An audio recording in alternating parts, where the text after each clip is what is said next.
In the sun-scorched canyons of Arizona, where the earth is as red as old blood and survival is a daily negotiation with the elements, a young man learns that life is won through grit and observation. Felix Sparks wakes to the dry chill of the Tonto forest, moving with the quiet efficiency of a predator as he checks his trap lines.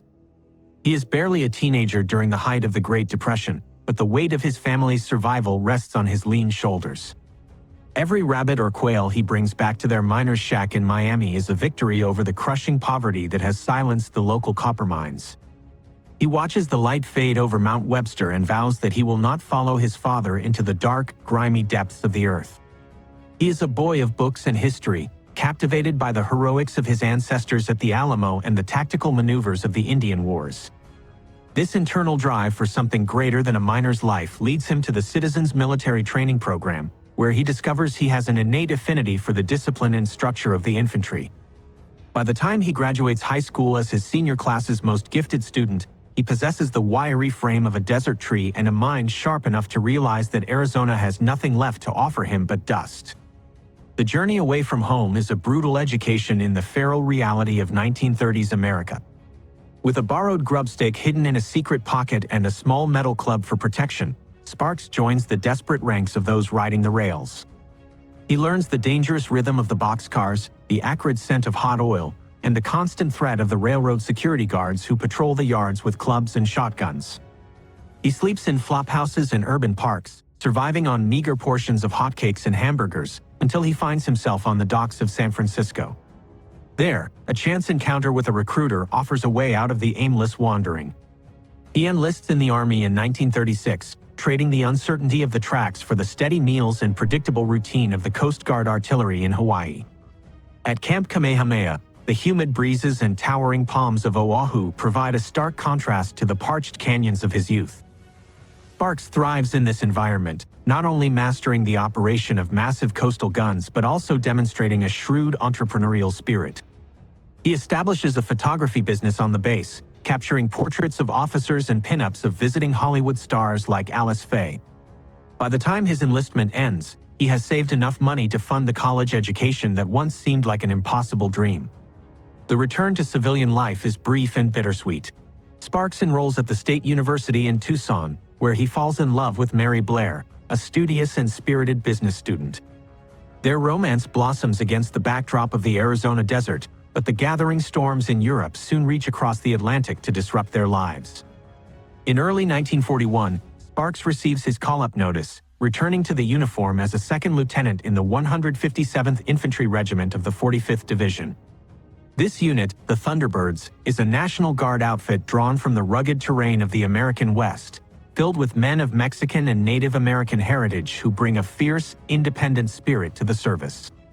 At Fort Sill in Oklahoma, Sparks meets Colonel Charles Ankcorn, a stern and silent veteran of the First World War who becomes his mentor. Ankcorn tests the young officer with administrative burdens and leadership challenges, eventually promoting him to captain and adjutant. As the nation plunges into war following the attack on Pearl Harbor, Sparks and Mary marry in a hurried, heartfelt ceremony. They share a brief honeymoon before the division moves through the freezing winters of New York and the training grounds of Virginia, eventually boarding the transports that will carry them into the Mediterranean. The true nature of the conflict reveals itself on the churning waters of the Mediterranean in July 1943. Sparks stands on the deck of a command ship, watching the horizon ignite with the fire of Operation Husky. The invasion of Sicily is a massive, chaotic undertaking, and Sparks watches with a mixture of awe and apprehension as the Thunderbirds prepare to hit the beaches. The landing at Scoglitti is plagued by heavy surf and inexperienced crews, leading to tragic drownings before the first enemy shot is fired. When Sparks moves inland, he is met by the surreal sight of white flags fluttering from the windows of Sicilian villages. The initial resistance is sporadic, but the emotional reality of war strikes him with full force when he is assigned a gruesome task. He is ordered to return to the landing beaches to bury the Americans who drowned in the initial assault. For hours, he handles the bloated, disfigured remains of his comrades, meticulously collecting dog tags and fingerprints. He digs graves in the rocky soil and marks each one with a simple wooden cross, a process that hammers home the staggering cost of the liberation they have begun. As the campaign moves north, the Thunderbirds enter a meat grinder on the slopes of what the men call Bloody Ridge. Here, the festive atmosphere of the liberated villages vanishes, replaced by the relentless crackle of German machine guns and the shattering impact of mortar fire. Sparks sees his men shredded by flying hot metal, witnessing the fragility of the human body in the face of modern warfare. He moves from the administrative safety of the command post to the direct leadership of E Company, a position he has craved despite the short life expectancy of infantry commanders. He quickly builds a bond with his soldiers, asking about their families and learning their names, recognizing the shared vulnerability that binds them together. The division's race for Messina is a bitter victory. While they beat the British to the prize, they realize that the German defenders have conducted a masterful retreat, slipping across the straits to fight another day on the Italian mainland. The odyssey continues with the invasion of Salerno in September 1943. Sparks leads his 200 men ashore at Paestum, moving past the ancient Greek temples and the smoldering hulks of German tanks. The Italian autumn rains arrive, turning the landscape into a quagmire of mud and booby-trapped obstacles. Near the village of Ponte, the company is ambushed by German armor in a cold morning mist. Sparks stays focused amidst the terrifying cacophony of tank shells and machine gun fire, directing an orderly retreat to a nearby ridgeline. He watches his men panic and run, but he also sees acts of incredible bravery, such as a mortarman refusing to abandon his heavy weapon. The cost of the skirmish is high, with more than a dozen men lost to death or capture. Sparks realizes that only a fraction of his men can be counted on to advance under heavy fire, a lesson that hardens his resolve and sharpens his tactical instincts. The most personal blow of the early campaign occurs on October 12, 1943. While coordinating his company's positions near the Volturno River, Sparks is caught in the open during an enemy air raid. In the chaos, he is struck not by German fire, but by a splinter from a friendly anti-aircraft shell. The shrapnel penetrates his abdomen, tearing into his liver and causing a massive loss of blood. He loses consciousness as he is carried to an ambulance, his war seemingly over before it has truly begun. He is evacuated to a hospital in Algiers, where tubes and injections become his new reality. During his recovery, he is visited by his mentor, Ankkorn, who has lost a leg to a mine, and by a young private he had previously given up for dead. The news from the front is grim. The Allied advance has stalled against the formidable defenses of the Winter Line, and Sparks feels a growing sense of guilt and restlessness. When doctors inform him that he has been reclassified for non-combat duty, he refuses to accept the verdict. Determined to rejoin his men, Sparks executes a daring act of defiance. He discharges himself from the hospital without authority, hitching a ride to a nearby airfield and talking his way onto a repaired B-17 bomber bound for Italy. He returns to the division headquarters like a ghost, surprising his superiors and demanding the return of his company. He finds E Company dug into the frozen, vertical slopes of the Apennines near Venafro, facing the fanatical resistance of the German 10th Army. The unit is a shadow of its former self, with only 100 men remaining and every original lieutenant gone. On the second anniversary of Pearl Harbor, Sparks leads a successful assault on a mountain objective, but the victory is hollowed by the death of his beloved medic, Jack Turner. Turner is gunned down while attempting to aid a wounded German officer, a senseless act of compassion that ends in a hail of machine gun fire. Under the cover of darkness, Sparks crawls out to retrieve the bodies, feeling a profound, cold anger toward the enemy that he has never felt before. He celebrates his first Christmas at war in a freezing foxhole, surrounded by men who are numbed by months of constant exposure and death. The nightmare in the mountains finally ends in January 1944 when the division is relieved, but the respite is short. Sparks learns that they are being prepared for yet another amphibious invasion, one that will take them into the heart of a new and even more concentrated hell. Before we move on, please subscribe to our channel, Operation Zero, and hit that like button if you enjoy military history content. Also, don't forget to share this with your friends and family. Alright, let's get back to it. The respite from the freezing Italian peaks is short-lived as the division is funneled into the next phase of the campaign, which takes them to the flat, exposed coastal plain of Anzio in late January 1944. This operation is designed to outflank the German defenses at the Winter Line and open the road to Rome, but it quickly devolves into a desperate battle for survival. Felix Sparks leads his men into a landscape that offers no natural cover, where every movement is observed by the enemy from the surrounding heights of the Alban Hills. The beachhead becomes a claustrophobic cage, and the air is constantly filled with the terrifying screech of heavy railway guns and the relentless pounding of mortar fire. Sparks and his company are eventually ordered into a sector known as the Caves, a series of ancient subterranean passages and deep embankments near a railway overpass that serves as a vital defensive anchor. The environment is nightmarish, with the stench of decomposing bodies trapped in the mud and the constant threat of German infiltration through the dark, winding tunnels. For days, Sparks remains in this subterranean hell, his leadership tested by the isolation and the mounting casualties that leave him as the only original officer still standing in his unit. When the massive German counteroffensive strikes in mid-February, aiming to drive the Allies back into the sea, Sparks is forced to coordinate a frantic defense amidst a chaos of smoke and fire. He manages to lead a handful of survivors through the enemy lines under the cover of a dense fog, a feat that marks him as a remarkably resilient commander but leaves him emotionally scarred by the loss of nearly every man he has trained with since Fort Sill. The stalemate at Anzio eventually breaks in May 1944, and the Thunderbirds finally advance toward Rome, witnessing the liberation of the Eternal City before being pulled from the front for another amphibious assault. This time, the destination is the French Riviera as part of Operation Dragoon in August 1944. The invasion of southern France offers a fleeting moment of optimism, with the division moving rapidly through the sun-drenched countryside and being greeted by cheering crowds and the scent of lavender.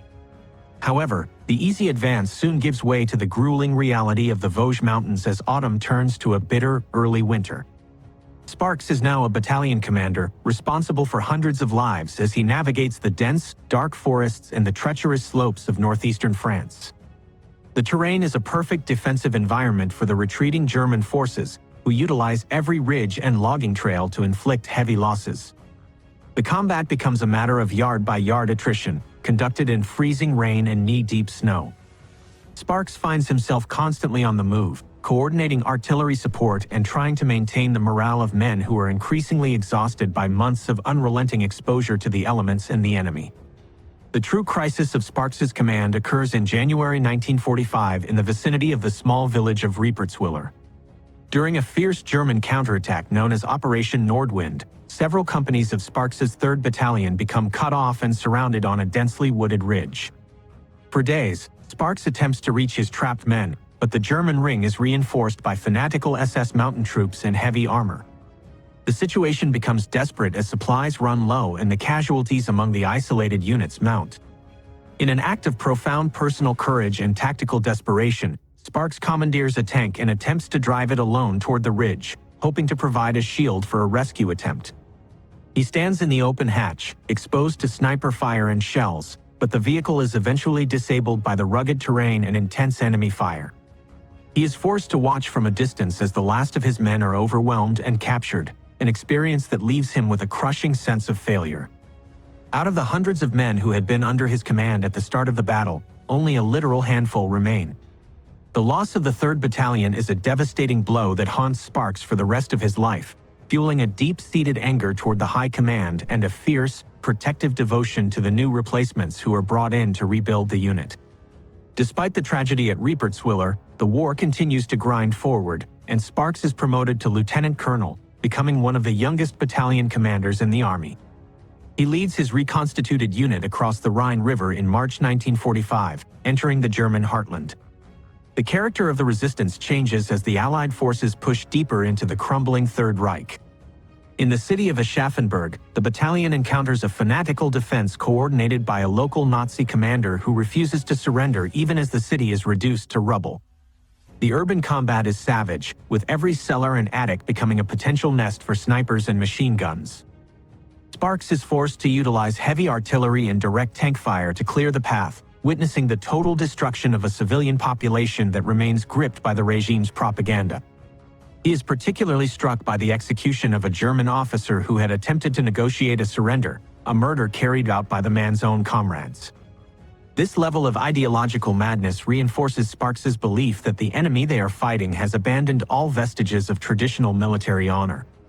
As the spring of 1945 arrives, the division moves into Bavaria, pursuing the remnants of the German army toward Munich.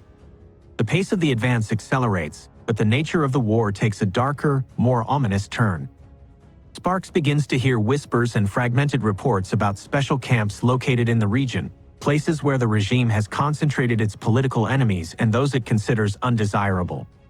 He encounters lines of emaciated prisoners in striped uniforms being marched away from the advancing Americans, their vacant stares and skeletal frames providing a haunting glimpse of a horror he cannot yet fully comprehend. The logistical challenges of the advance are matched by the growing emotional burden of seeing the true face of the Nazi regime's domestic brutality. Sparks remains focused on the tactical objective of securing the road to Munich, but he senses that the final days of the conflict will require something more than just military skill. The tension reaches a breaking point on the morning of April 29, 1945. Sparks receives orders to divert his battalion toward a specific facility located just outside the town of Dachau. The initial objective is to secure the perimeter and prevent the escape of the camp's guards, but as the leading elements of his unit approach the high concrete walls and the electrified wire, they are met with a sight that defies all previous experience. Even before they reach the main gates, they discover a long line of railway cars parked on a siding, filled with thousands of corpses in varying states of decay. The overwhelming stench of death hangs over the landscape like a thick, inescapable fog. Sparks stands at the head of his column, his hand resting on the holster of his pistol, as he stares at the silent, grisly evidence of a crime of unimaginable proportions. He realizes that the 500 days of combat he has endured have been a mere prelude to this moment. The transition from a soldier fighting a conventional war to a witness of absolute evil is instantaneous and irreversible. He gives the order to move forward, knowing that once they cross the threshold of the camp, the rules of engagement and the nature of their mission will be fundamentally and forever changed. The battalion approaches the gate marked with the deceptive promise of labor and freedom, ready to confront the final, most horrific reality of the war. Before we move on, please subscribe to our channel, Operation Zero, and hit that like button if you enjoy military history content. Also, don't forget to share this with your friends and family. Alright, let's get back to it. The Iron Gate of the concentration camp stands as a mocking threshold between the world of the living and a realm of industrial-scale slaughter. As Felix Sparks leads the men of the 3rd Battalion into the interior of Dachau, the initial silence is replaced by a rising tide of sound that is both haunting and celebratory. Thousands of emaciated figures, clad in the vertical stripes of their misery, begin to realize that the nightmare of their captivity is ending. They surge toward the wire fences, their skeletal hands reaching out in a desperate, joyful grasping for the reality of their liberators. Sparks moves through this sea of human suffering with a heart that has been hardened by 500 days of combat, yet even he is nearly overwhelmed by the sheer scale of the degradation. He sees men who have been reduced to little more than living ghosts, their eyes sunken deep into their skulls and their limbs as thin as the charred wood he saw in the ruins of Aschaffenburg. The smell that had greeted them at the railway siding, the cloying, sweet rot of thousands of abandoned corpses, is even more concentrated here, clinging to the uniforms and the very skin of the American soldiers. The tension within the camp reaches a dangerous, volatile peak near a coal yard enclosed by a high masonry wall. In the chaotic aftermath of the initial entry, several dozen German guards are rounded up and forced to stand against this wall. The American soldiers, driven to a state of near insanity by the sight of the death train and the horrors they have just uncovered in the crematoria, reach a breaking point. A machine gun team from the battalion opens fire on the prisoners without orders, the chatter of the weapon cutting through the air and sending a spray of hot lead into the ranks of the surrendering Germans. Sparks, who is several hundred yards away, hears the distinctive rhythm of the American gun and realizes with a jolt of pure adrenaline that a massacre is unfolding. He sprints toward the coal yard, his boots pounding against the hard earth, and sees his own men transformed by a vengeful fury that threatens to erase the moral boundary between the victors and the vanished. In a moment of supreme leadership and moral clarity, Sparks leaps into the line of fire, standing between the machine gun and the remaining German prisoners. He draws his ivory-handled pistol and fires a single shot into the gray afternoon sky, his voice a raw, commanding roar that cuts through the panic. He orders the gunners to cease fire immediately, his presence alone acting as a physical barrier against the continuation of the execution. He is a man who has every reason to hate the enemy, a man who has watched his beloved 3rd Battalion be wiped out in the freezing forests of the Vosges. Yet he understands that to allow this slaughter to continue is to lose the very soul of the cause for which they have fought. He restores discipline with a cold, terrifying efficiency, ensuring that the remaining guards are taken into proper custody. This intervention remains the defining act of his military career, a split-second decision that preserves his integrity in the face of absolute darkness. The arrival of a high-ranking officer, Brigadier General Henning Linden, adds a layer of bureaucratic absurdity to the grim reality of the liberation. Linden arrives with a small entourage, including a prominent war correspondent, and attempts to take formal command of the camp's surrender. Sparks, who is covered in the grime and blood of the day's events and whose men are still securing the perimeter, views the general's arrival as a hollow theatrical gesture. When Linden demands that Sparks yield his authority and complains about the lack of a formal military escort, the young lieutenant colonel refuses to back down. He stands his ground against the superior officer, his loyalty remaining firmly with the exhausted soldiers who actually breached the walls and the dying prisoners who need immediate medical attention rather than a ribbon-cutting ceremony. The confrontation is sharp and disrespectful, nearly resulting in Sparks being relieved of his command, but he remains unmoved, prioritizing the life-saving logistics of the camp over the vanities of the general staff. As the sun begins to set over the chimneys of the crematoria, the magnitude of the humanitarian crisis becomes the battalion's primary focus. Sparks coordinates the distribution of the meager rations they have, though he soon learns the tragic lesson that the stomachs of the starved cannot handle the rich food of the American infantry. He watches as men die from the very meals intended to save them, a final, cruel irony of the camp's legacy. He walks through the barracks where typhus and tuberculosis are rampant, seeing the piles of clothing and the bins of human hair that the regime had meticulously harvested. He sees the gas chambers, disguised as communal showers, and the ovens where the evidence of genocide was turned to ash. The reality of the Holocaust is no longer a rumor or a piece of intelligence. It is a physical weight that Sparks will carry in his mind for the rest of his life. The war in Europe officially ends just days later, but for Sparks, there is no sudden burst of euphoria. He remains in the ruins of Germany, overseeing the administration of the region and dealing with the complex, messy aftermath of the occupation. He eventually returns to the United States and the waiting arms of Mary, but the transition back to the quiet life of Arizona is a slow and difficult process. The sights and sounds of the battlefield do not fade easily. He finds himself startled by sudden noises and haunted by the faces of the men he lost at Riepertswiller and the ghosts of Dachau. He channels his restless energy into a career in law, using the same discipline and tenacity that sustained him in the infantry to earn a degree and eventually serve as the district attorney and a justice on the Colorado Supreme Court. He also continues his service in the National Guard, eventually rising to the rank of brigadier general and commanding the very division he led through the fires of the Second World War. The final act of Felix Sparks's long life is marked by a personal tragedy that brings the violence of the world back to his doorstep in a way he never anticipated. In the early 1990s, his young grandson, Josh, is killed in a senseless, random shooting in a Denver park. The loss of the boy, a bright and innocent life taken by a stray bullet, reawakens the old soldier's sense of duty. Rather than retreating into a silent, embittered grief, Sparks becomes a fierce and public advocate for gun control and the prevention of the kind of casual violence that claimed his grandson. He stands before legislatures and public forums, his voice as steady and commanding as it was on the beaches of Sicily, arguing that a society that cannot protect its children is a society that has forgotten the lessons of history. He draws a direct line from the ideological hatred of the Nazis to the modern indifference toward human life, fighting this final battle with the same courage he showed at the Coal Yard Wall. In his final years, Sparks remains a revered figure among the dwindling ranks of the Thunderbirds. He attends reunions where he is embraced as the man who brought them through the valley of the shadow of death. He is a living bridge to an era of monumental struggle, yet he remains remarkably humble about his own role. He views himself not as a hero, but as a survivor who did what was necessary to protect his men and fulfill his orders. He dies in 2007 at the age of 90, a man whose life spanned the transition from the frontier dust of Arizona to the complexities of the 21st century.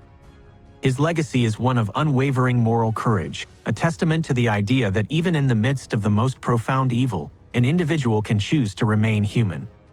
The story ends with the quiet passing of a soldier who spent 500 days in the heart of darkness only to spend the rest of his life ensuring that the light of justice and compassion would never be fully extinguished.